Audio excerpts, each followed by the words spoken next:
Ethics అంటే నమ్ చేసిలో పనిలో రైట్ ని రైట్ అని అంటారు, రాంగ్ ని రాంగ్ అని అంటారు. అదే ethics. Madam surprise. For example excitement. ఒక రోడ్డు మీద ఒక బిచ్చగాడు బిచ్చం అడుగుతుంటే ఒకరు పాపమని బిచ్చం వేస్తారు, ఇంకా ఒకరు బాగానే ఉంటారు కదా, పని చేసుకోవచ్చు కదా అని ఉంటారు. Madam discussed.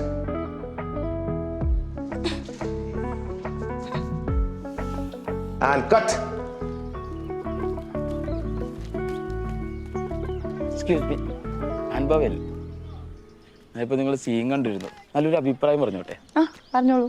മാഡത്തിൻ്റെ 1-2 പടങ്ങൾ ഞാൻ കണ്ടിട്ടുണ്ട്. ഒരു കാര്യം ഇല്ലാണ്ട് എക്സ്പ്രഷൻ ഇങ്ങനെ വാരി വലിച്ചിടാം, ഒരു ഫീൽ, ഒരു വെയിറ്റ് ഇല്ല. ഈ ക്ലാസിക്കൽ ഡാൻസിന് എന്തെങ്കിലും ബാക്ക്ഗ്രൗണ്ട് ഉണ്ടോ? ഉണ്ടെങ്കിൽ അതാണ് വെറുതെ അല്ല. അത്ഭുതം എന്ന് പറഞ്ഞപ്പോൾ എടുത്തു വെച്ചിരിക്കുന്ന ഒരു അത്ഭുതം. പിന്നെ ആ വിഡ്ഢിയായിട്ടുള്ള ഡയറക്ടർ പുച്ഛെന്ന് പറഞ്ഞപ്പോൾ വൃത്തിയായിട്ട ഒരു പുച്ഛം. ഇതൊക്കെ എങ്ങനെ ഞാൻ ഉപദ്രവിക്കാൻ വേണ്ടി പറഞ്ഞല്ല, ഒന്ന് സഹായിக்கலாம் വിചാരിച്ച് പറഞ്ഞതാ. Who the hell are you? Complex ക്വസ്റ്റ്യനാണ്, സിമ്പിളായിട്ട് പറഞ്ഞ ബാല. പാലോ തൈരോ ഇപ്പൊ തൻ്റെ അടുത്ത് ആരോ അഭിപ്രായം ചോദിച്ചില്ലല്ലോ. ഇല്ല അങ്ങനെയൊന്നുമില്ല, അത് കണ്ടുകഴിഞ്ഞപ്പോൾ സഹിക്കാൻ പറ്റില്ല, അതുകൊണ്ട് പറഞ്ഞതാ. തനിക്ക് പരിചയമില്ലാത്ത ഒരാളുടെ അടുത്ത് അങ്ങോട്ട് കയറി കുറ്റം പറയാം. അടിപൊളി. ഇത് തന്നെയാണ് എൻ്റെ ഉമ്മയും പറയാറുള്ളത്. ഒരു കാര്യമില്ലാണ്ട് മറ്റുള്ള കാര്യത്തിൽ കയറി അഭിപ്രായം പറയാറ്. പിന്നെ അത് ഞാൻ സൂക്ഷ്മമായിട്ട് ശ്രദ്ധിക്കുന്നുണ്ടാണ് കേട്ടോ, ബിക്കോസ് ഞാനൊരു ആക്ടിങ് കോച്ചാണ്.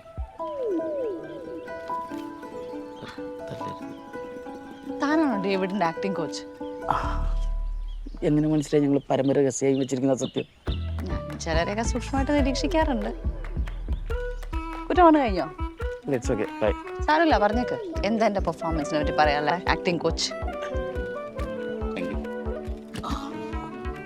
അങ്ങനെ വലിയ കുഴപ്പമൊന്നുമില്ല, ശരിയാക്കാം. മരത്തിനെ കണ്ടാൽ തന്നെ അറിയാം, മരത്തിൻ്റെ ജീവിതത്തിലോ ശരീരത്തിലോ ഇന്നവരെ അഴുക്കോ ചെളിയൊന്നും പറ്റിയിട്ടില്ല. ശരിക്കും പറഞ്ഞാൽ എങ്കിൽ അഴുക്ക് പറ്റാത്തൊരു അഭിനയം. ഫോർ എക്സാമ്പിൾ, അയ്യേ ആ പിള്ളേർ വയറ് നമ്മളുടെ റിയാക്ഷൻ, അതിന് പകരം ഈ റിയാക്ഷൻ ഇട്ടിരുന്നെങ്കിൽ അടിപൊളിയായ ബാല ആക്ടിങ് കോച്ച്. അയ്യോ ഇതെന്തു പറ്റി? ഒന്നുമില്ല, ചെറിയൊരു പരിക്ക്. ഹോസ്പിറ്റലിൽ പോണ്ടേ?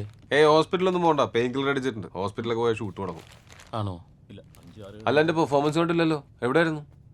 ഞാൻ കണ്ടിട്ടാ പോയത്. എന്നിട്ട് എവിടെ പോയി? അപ്പുറത്തെ തെലുങ്കോടത്തിന്റെ ഷൂട്ട് ഉണ്ടായിരുന്നു. നിങ്ങളുടെ പഴയ നടിയില്ലേ അനുഭവ, അവരുണ്ട് അവിടെ. നല്ല രസമുണ്ട് കേട്ടാ. അവളുണ്ടോ അവിടെ? ആ ഉണ്ട്, അവിടെ ഉണ്ട്. മരച്ചോട്ട് സാരി കൊടുത്തിരിക്കുന്നുണ്ട് അവിടെ. ഓ നല്ല വർക്കുണ്ടല്ലോ, നോക്കണ്ട ഇതൊക്കെ.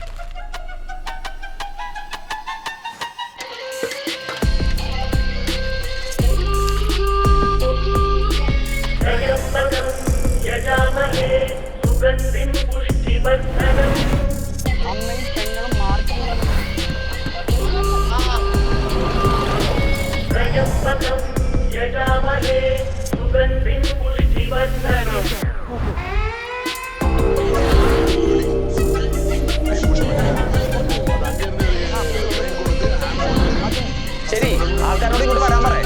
അവിടെ കൂട്ടും കൂടി നിൽക്കണ്ടെന്ന് പറയേ. ഇന്ദ്രൻ ചേട്ടൻ ഫാമിലി അവിടെ നിന്ന് വളർത്തണമെന്ന് പർച്ചേസ് ചെയ്തുകൊണ്ടിരിക്കുന്നു. ദേവിക ആ ടൈം ഒറ്റക്ക് പോകുന്നു. അവിടെ അതിലൊരു സഞ്ചി ഉണ്ട്, ആ സഞ്ചിയിലേക്ക് തീവ്രവാദി മുന്നോട്ട് പോകുമ്പോൾ പ്ലാൻ ചെയ്യും. സഞ്ചിയിലോട്ട് വെക്കുന്ന സമയത്ത് ടൈറ്റ് റേഞ്ചിലോട്ട് പോയിട്ട് അവിടെ കട്ട് ചെയ്താൽ പറയാം. പ്ലാസ്റ്റിക്കിന് മാസ്റ്റർ നോക്കിക്കോളൂ. മാസ്റ്റർ നോക്കിക്കോളും. ഡേവിഡ് സാറ് കോസ്റ്റ്യൂം ചേഞ്ച് ചെയ്തിട്ട് ഒരു സ്ക്രിപ്റ്റ് പഠിച്ചോണ്ടിരിക്കുക. നന്നായ നന്നായതല്ല, നന്നാക്കിയതാ.